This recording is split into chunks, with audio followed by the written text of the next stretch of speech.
नमस्कार, मैं नरेंद्र उपचे सत्य को जानने न्यूज में आपका स्वागत है। और अभी हम बात करेंगे तिरोड़ा गोरेगांव विधानसभा क्षेत्र की, जो कि आज हमारे साथ में है गोरेगांव तहसील के कांग्रेस कमेटी के तालुका अध्यक्ष जगदीश जी येरोला, जो कि कई वर्षों से कांग्रेस के लिए निरंतर मेहनत कर रहे हैं और जो कुछ कर रहे हैं कांग्रेस के लिए ही कर रहे हैं। ऐसे में अभी महाराष्ट्र प्रदेश कांग्रेस कमेटी को इच्छुक उम्मीदवारों के लिए आवेदन किए हैं, उसमें इनका भी नाम है। तो आखिरकार क्यों कांग्रेस कमेटी के तालुका अध्यक्ष येरोला इन्होंने विधानसभा चुनाव लड़ने की तैयारी जताई है, क्यों टिकट मांग रहे हैं, कौन से विकास कार्य को लेकर उन्हें विधायक बनना है, ये सारी चर्चाओं के साथ में, इन सारे प्रश्नों के साथ में हम आज उनके साथ में। सबसे पहले येरोला साहब, आपका सत्य को जानने न्यूज में स्वागत है। धन्यवाद। आपने अभी आवेदन किया है, ऐसा मीडिया और प्रिंट मीडिया में आया था कि आपने कांग्रेस पक्ष को इच्छुक उम्मीदवारों के लिए उम्मीदवारी के लिए आवेदन किए हैं। तो कौन सा ऐसा मुद्दा है कि आप विधानसभा चुनाव लड़ने की तैयारी में हो?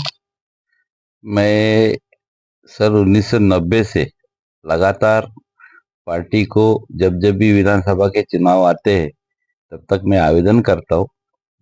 और ऐसा नहीं है कि मैं आवेदन किया इसलिए मुझे टिकट मिली या ना मिले तो भी मैंने कभी पक्ष के बाहर जाके कभी काम नहीं किया। पक्ष के उम्मीदवार के साथ रह के हमने पूरी तरह से उनको मदद करके चुनाव में लड़े। आज मैं जो टिकट मांग रहा हूँ, मेरा एक ही उद्देश्य है कि क्षेत्र के सर्वसामान्य जनता के हितों के कामों की ओर अपना ज्यादातर ध्यान होना चाहिए। जिस तरह से आज जो वर्तमान विधायक है वो जो ढिंडोरा पीटते हैं और जो बैनर पोस्टर लगाते हैं कि ये विकास किए, कि ये रोड रास्ते बनाए, रोड रास्ते ये विकास नहीं है। तो हर परिवार का सर्वांगीण विकास, वो परिवार की उन्नति कैसे हो, ये मेन होता है। सर्वांगीण विकास करने के लिए बहुत सारे मुद्दे हैं। जिस तरह से कई 70 सालों में कांग्रेस ने जो राज किया, तब से आज तक मौजूदा ने 2014 के पहले तक सर्वसामान्य लोगों के हितों की रक्षा करते हुए उनके लिए अच्छी योजनाओं को लागू करके उनका सर्वांगीण विकास कैसा हो, इस ओर ज्यादातर ध्यान था। मगर 2014 के बाद से केंद्र सरकार और राज्य सरकार इस सभी योजनाओं में या सर्वांगीण विकास करने में, लोगों के हितों की रक्षा करने में विफल रही।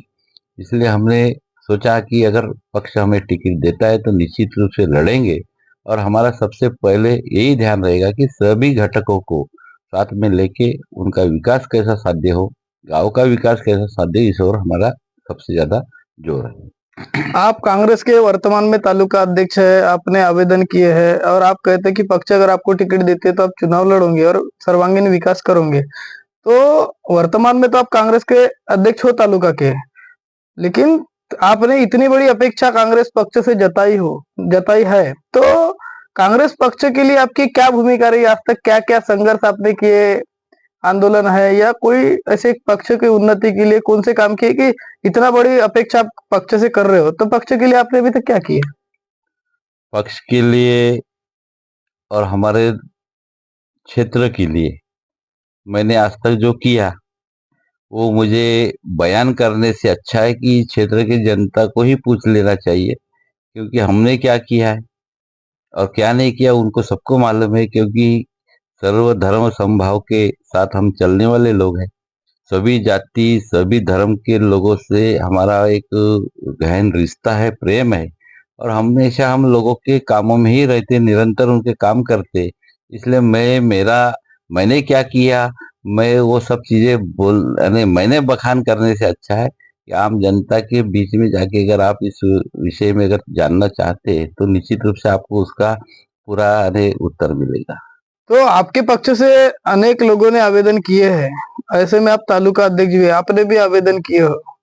और दूसरी बात यह भी है कि महाविकास आघाड़ी के लोगों ने भी, राष्ट्रवादी ने भी, यहाँ पे शरद पवार गुट ने भी अपना दमखम दिखाने की बात की और उन्होंने भी दावेदारी पेश की है। तो ऐसे में आपकी क्या भूमिका रहेगी अगर किसी महाविकास आघाड़ी के घटक घटक पक्ष को अगर टिकट मिलती है या फिर आपके पक्ष के किसी और को मिलती है, तो ऐसे में क्या आपकी भूमिका रहेंगी और क्या लगता है आपको कि महाविकास आघाड़ी के घटक पक्ष को यहाँ पे टिकट मिल जाएगी? हमारे पक्ष से 9 लोगों ने टिकट मांगा है और साथ में महाविकास आघाड़ी से भी प्रयत्न शुरू है। हमारा एक ही उद्देश्य है कि 25 वर्षों से हमारे कांग्रेस के आमदार इस क्षेत्र में नहीं रहने से इस क्षेत्र का विकास में बहुत अवरोध निर्माण हुआ है। उनकी निष्क्रियता के कारण यहाँ के लोगों का काफी नुकसान हुआ है। इसलिए हमारा एक संकल्प है कि हमारे पक्ष से किसी को भी 9 में से किसी को भी उम्मीदवारी मिले तो भी हम ईमानदारी के साथ अपने पक्ष के उम्मीदवार को जिताने का भरसक प्रयास करेंगे। महाविकास आघाड़ी में राष्ट्रवादी शरद पवार गुट के भी है उम्मीदवार दावा कर रहे हैं। उद्धव बाला साहब ठाकरे के शिवसेना के भी है लोग। भारतीय कम्युनिस्ट पार्टी है, आम आदमी पार्टी, अनेक पक्ष है जो महाविकास आघाड़ी में आने वाले समय में साथ में रहेंगे। तो हर पक्ष का व्यक्ति, हर पक्ष के कार्यकर्ता अपने पक्ष के लिए भरपूर प्रयास करते हैं। हमारे पक्ष को टिकट मिलना चाहिए। हमारा यही है कि अगर महाविकास आघाड़ी में भी अगर किसी को भी उम्मीदवारी देते हैं तो भी हम उनके लिए पूर्ण प्रयास करेंगे। बस हमारी एक ही विनंती है कि हम जब आघाड़ी में अगर लड़ रहे हैं तो अपने आपस में एक दूसरे के खिलाफ में गलत बयानबाजी नहीं होना चाहिए। दूसरी बात,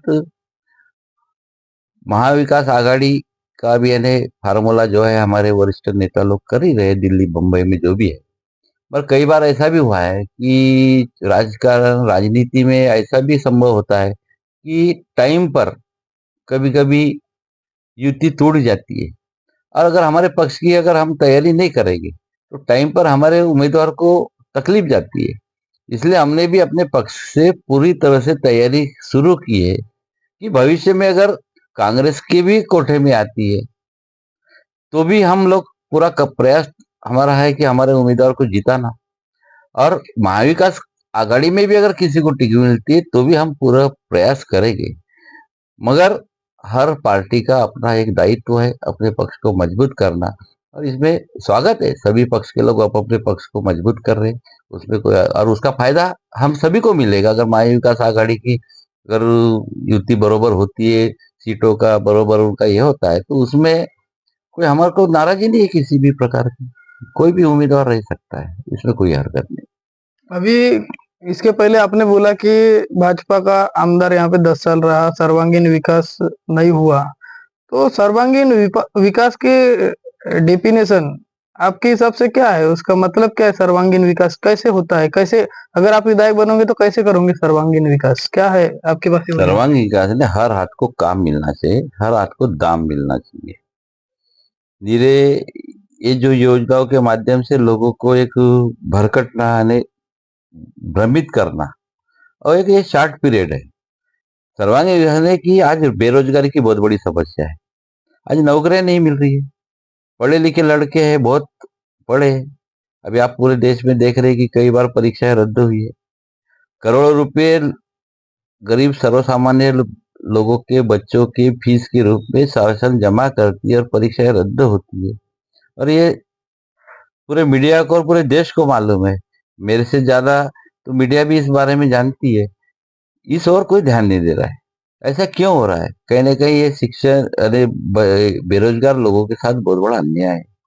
दूसरा, मजदूरी के नाम पर आज ये जो मनरेगा के काम पहले जिस तरह से शुरू होते थे कि उन लोगों को हर समय काम मिलना चाहिए, उनके हाथ में 2 पैसा मिलना चाहिए, मगर आज मनरेगा के ऊपर भी कटौती की गई है। दूसरा हमारा है कि छोटे छोटे व्यापारी लोगों को का व्यापार ठप्प हो गया है। रहा सवाल बैंकों का, जीरो बजट के खाते खोले गए। आज यानी ये हाल है अभी कि ऐसे हजारों गट्ठे पड़े बैंकों में केवाईसी के लिए। गरीब लोग चक्कर मार रहे हैं, उनके निराधार के पैसे नहीं निकल रहे, किसी के पैसे जमा वो नहीं मिल रहे, और बैंक में किसी भी प्रकार की अभी तक हलचल नहीं है कि उन लोगों की केवाईसी करके उनको पैसा मिलना चाहिए। गरीब लोगों के जनधन के खाते में से पैसे कट रहे। ये जो केंद्र सरकार ने जो एक कायदा लागू किया, उसमें अगर उनने उतने दिन में ट्रांजेक्शन नहीं किया, क्या जो भी है, तो उनका पैसा कटता है। तो आप हजारों करोड़ रुपए शासन ने, केंद्र सरकार ने और शासन ने ये पैसा गरीबों का जो कटौती होती है, इसका अगर माहिती अगर है तो मेरे तो लगभग है ना, ऐसा है कि 7,500 8,000 करोड़ के ऊपर आज तक का गरीबों का पैसा बैंकों से कट के इनके इसमें जमा हुआ है। ये एक सरासर गरीबों पर अन्याय है। दूसरा, घरकुलों का प्रश्न है। घरकुलों के प्रश्न ऐसा है कि आज लोहे के रेट दोगुने दाम हो गए, सीमेंट के रेट हो गए, रेती के रेट हो गए, मजदूरी बढ़ गई है, मगर फिर भी 1.5 लाख रुपया ग्रामीण क्षेत्र में घरकुल को दिया जाता है, शहरी क्षेत्र में 2.5 लाख रुपए देता है। इसमें उन गरीबों का पर एक प्रकार का अन्याय और उनके ऊपर एक आर्थिक भुगतान बैठ रहा है। उसमें भी जीएसटी और इसके माध्यम से 20-25 हजार रुपए, 30 हजार रुपए कम कटौती होती है। हमारा ये कहना है कि अगर हमारी सरकार आती है, हमारे लोग आते हैं, हमारे हमारे सरकार से निवेदन रहेगा, हमारे सरकार के लोगों पे हमारे पक्ष की ओर से दबाव रहेगा कि कम से कम ग्रामीण क्षेत्र में घर कुल के लिए 3 लाख मिलना चाहिए और शहरी क्षेत्र में 5 लाख मिलना चाहिए। आज के जो रेट के हिसाब से, मजदूरी के हिसाब से जो बढ़ोतरी हुई है, तो ही उन लोगों का नहीं, उन लोगों को सहूलत मिलेगी। और यही हमारा एक प्रखर मुद्दा है। इस मुद्दे पे हमने बोला। रहा सवाल अभी किसानों को खत की बात आती है। खत के ऊपर इतने रेट बढ़ गए, जीएसटी लगा दिए, आज किसान दर दर भटकता है, पैसा नहीं है उसके पास। एमएसपी के जो रेट है कि बोले हम 2 गुना 1.5 गुना रेट करेंगे, आज तक किसानों के लिए ऐसा कोई भी कारगर उपाय योजना उन्होंने किया नहीं है, शासन, महाराष्ट्र शासन हो या केंद्र सरकार हो। और इस और कोई बोलते नहीं। आज हम आमदार से, यहाँ के जो स्थानिक आमदार से यही प्रश्न करने वाले लोग, आम जनता भी और हम भी करेंगे सब लोग, कि भाई आप 10 साल से इस लड़ाई में क्यों नहीं आगे बढ़े। आज ओबीसी का बहुत बड़ा मुद्दा है। यहाँ स्थानिक ये क्षेत्र जो है, यहाँ लगभग 70% अरे 60% लोग ओबीसी इसमें आते हैं। 60% लोग, आज उनके ऊपर जो अन्याय हो रहा है, उनके कई ज्वलंत मुद्दे हैं। जाति जनगणना नहीं हो रही है। जाति जनगणना होने से एक क्लियर मामला खुल के सामने आएगा, उसके हिसाब से आरक्षण का मुद्दा आएगा। और आज सब लोगों को जाति जाति में झगड़ा करवा के, अभी अपने महाराष्ट्र में कितने बड़े धनगर समाज का हो, मराठा समाज है, ये ऐसे एक बहुत बड़े कहते जाति जाति में जो तेल निर्माण करने का काम इनके हाथ से हो रहा है, ये असफलता है इनकी। और इसके पीछे हमारी बहुत बड़ी लड़ाई कि हम इनके साथ, उस लड़ाई में हम जनता के साथ है और जनता को न्याय दिलाने का काम हम हमारी पक्ष की ओर से, महाविकास आघाड़ी की ओर से करने का भरपूर प्रयास करेंगे। यही मैं आपको आज ये इस मुलाकात में मैं आपको आश्वस्त करना चाहता हूँ कि अपने क्षेत्र की जनता के लिए हम लोग भरसक प्रयास करके उनके लिए और क्या अच्छा काम कर सकते हैं, इस ओर हमारा ध्यान है। अभी एक कोर्ट का एक निर्णय हुआ है, मजदूर सहकारी संस्थाओं ने कोर्ट में केस डाला महाराष्ट्र शासन के खिलाफ, ग्रामीण विकास मंत्रालय के खिलाफ, और उनके पक्ष में एक निर्णय लगा। जो ग्राम पंचायतों को जो 15 लाख तक के काम मिलते थे करने के, उनको जो अधिकार थे, वो अधिकारों को भी कोर्ट ने खत्म कर दिया। और गांव के विकास के कामों में अगर गांव के लोगों का सहभाग नहीं होगा, तो उस गांव में विकास के काम कितने अच्छे ढंग से होंगे।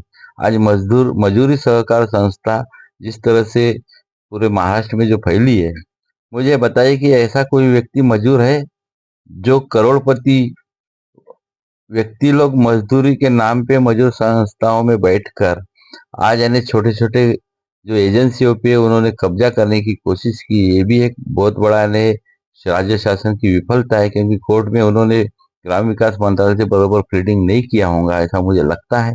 और उस कारण आज ग्राम पंचायतों के अधिकारों का भी हनन हो रहा है। इसकी भी लड़ाई आने वाले समय में हम लड़ने वाले हैं। निश्चित रूप से हम ये सब हमारी पूरी यानी जो भी है, छोटे छोटे ज्वलंत मुद्दों को हम अभी ये कैच कर रहे हैं कि क्या क्या है, और ये सब हम इकट्ठा करके ये लोगों के सामने जाने वाले हैं।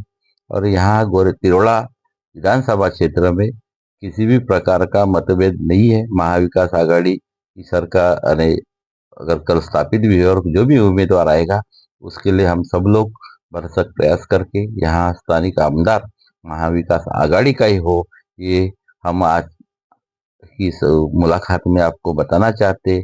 और निश्चित रूप से बहुत अच्छी आपने जो प्रश्न किया है, उन प्रश्नों को हम निश्चित रूप से सुलझाने का प्रयास करेंगे। यही मेरा आज का एक यानी मुलाकात के वक्त आपको एक पुनः आपका जो चैनल के माध्यम से आप यहाँ आए, इसलिए आपके चैनल का भी हम तहे दिल से अभिनंदन करते।